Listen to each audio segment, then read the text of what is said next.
নজর রাখতে হচ্ছে, কারণ সেখানে নাটকের তো শেষ নেই। আবার নাটক ঝালদা পুরসভায়। পুরবোর্ড গঠন নিয়ে তৃণমূলের কোন্দল কিন্তু আবার প্রকাশ্যে। নতুন পুরপ্রধান হলেন সুরেশ আগরওয়াল। 5 বিক্ষুব্ধ তৃণমূল কাউন্সিলর ও 1 কংগ্রেস কাউন্সিলরের সমর্থনে নতুন পুরপ্রধান সুরেশ আগরওয়াল। এবং সুরেশ আগরওয়াল হয়েছেন নতুন পুরপ্রধান। 6-0 ভোটে প্রস্তাব পাশ। বিরোধিতা ছাড়াই প্রস্তাব পাশ হয়েছে। উপস্থিত ছিলেন না তৃণমূলের 5 কাউন্সিলর, ছিলেন না আরেক কংগ্রেস কাউন্সিলর পূর্ণিমা কান্দু। সুরেশ আগরওয়াল আগেও ঝালদা পুরসভার চেয়ারম্যান ছিলেন।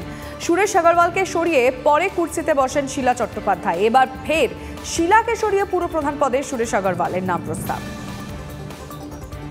সবাই তো আশা করে দীর্ঘস্থায়ী থাকবে, তবে এটা ছোট পৌরসভা এবং খুব কম কাউন্সিলর নিয়ে এটা পৌরসভা, সুতরাং ছোট ছোট ব্যাপার নিয়ে এই অনাস্থা চলে আসে।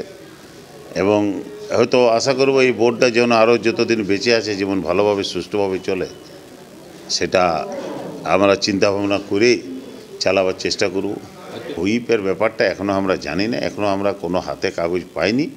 এলে ব্যাপারটা দেখব, পড়ব, তারপরে এই ব্যাপারে কিছু বলতে পারবো। আমরা কথা বলবো এই বিষয়ে সরাসরি পুরুলিয়া থেকে অনির্বাণ বন্দ্যোপাধ্যায় রয়েছেন। অনির্বাণ, এই কোন্দল, এই ঝালদা পুরসভার নাটক যেন শেষই হচ্ছে না।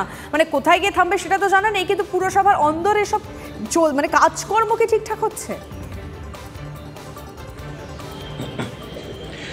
দেখো লিমা, সব থেকে বড় কথা হচ্ছে যে ঝালদা পুরসভায় বলতে গেলে প্রত্যেক মাসেই কিছু না কিছু নাটকীয় ঘটনা ঘটে যায়। ফেব্রুয়ারি মাসের প্রথমে আবার এখানে নতুন পুরপ্রধান হিসেবে আজকে মনোনীত হলেন সুরেশ আগরওয়াল। লক্ষণীয়ভাবে সুরেশ আগরওয়াল কিন্তু এবারের যে পুর নির্বাচন হয়েছিল তারপরেও এই ঝালদা পুরসভাতেই তিনি পুরপ্রধান হয়েছিলেন। তারপরে বিভিন্ন ঘটনার পরিপ্রেক্ষিতে শিলা চট্টোপাধ্যায় তিনি আবার এখানে পুরপ্রধান হন, আবার সুরেশ আগরওয়াল।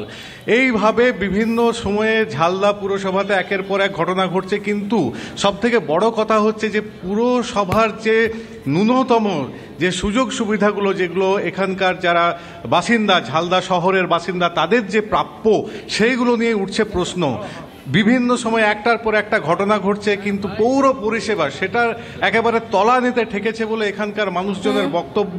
পৌর পরিষেবা সেভাবে পাওয়া যাচ্ছে না। যদিও আজকে মনোনীত হবার পর পুরপ্রধান হিসেবে সুরেশ আগরওয়াল বলেছেন যে তিনি সবার আগে পুরো পরিষেবাতে নজর দেবেন। দেখা যাক কতটা তিনি পুরো পরিষেবা সঠিকভাবে সঠিক সময় দিতে পারেন। নজর আমাদের থাকবে। অনির্বাণ, ধন্যবাদ। জল, জঙ্গল, পাহাড়, গ্রাম, জেলা, শহর, জমি অধিগ্রহণ থেকে জমি মাফিয়া, দিকে দিকে আমাদের ক্যামেরা। চারপাশে ঘটে যাওয়া ঘটনা থেকে আমরা তৈরি করছি বিশেষ চিত্রদলিল। মানুষের সঙ্গে আমরা, আমি শুভজিৎ। নিউজ সিরিজ দেখুন আমার সঙ্গে প্রতি রবিবার রাত 10টায় টিভি9 বাংলায়। টিভি9 বাংলা, না দেখলেই নয়।